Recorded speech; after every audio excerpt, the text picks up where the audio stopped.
And looking around the nation tonight, a Southern California woman is suing Bill Cosby, claiming the comedian molested her in the 1970s when she was 15 years old.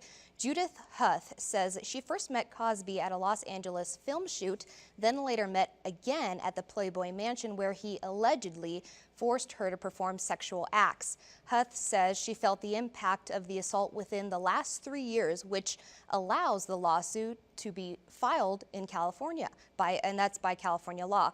Neither Cosby or his attorney have responded to the allegations. And 3 people are dead after 2 school buses collided on a Tennessee highway this afternoon. Police say 1 adult and 2 children died from their injuries and close to 20 others were hurt.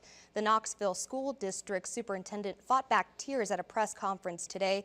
The classes are canceled tomorrow. The cause of the crash remains under investigation. And Detroit city officials say power has been fully restored following a major failure that left most of the city in the dark for several hours today. Detroit's mayor says the city's energy grid hasn't been updated in decades. But after the city's recent bankruptcy, a new power company is taking over and is tasked with fixing the problem. And students in 3 Ferguson, Missouri area high schools walked out of classes today, continuing the protests over a grand jury's decision not to indict a now former police officer involved in the shooting death of Michael Brown.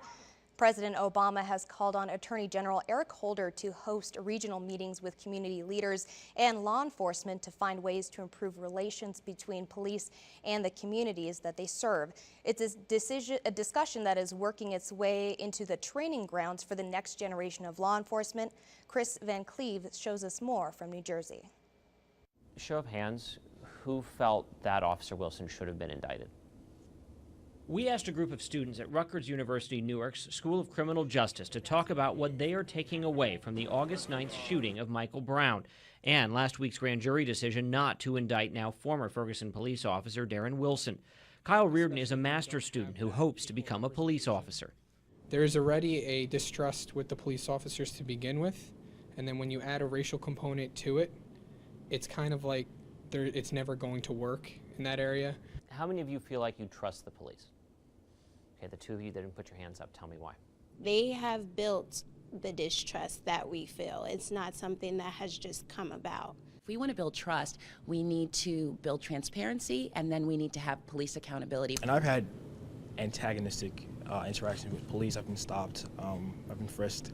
But by the same token, I've also had some pretty good interaction with police officers. These 6 students, ranging from an undergrad to PhD candidates, agreed the violent protests seen in Ferguson are not productive, but they believe education might be.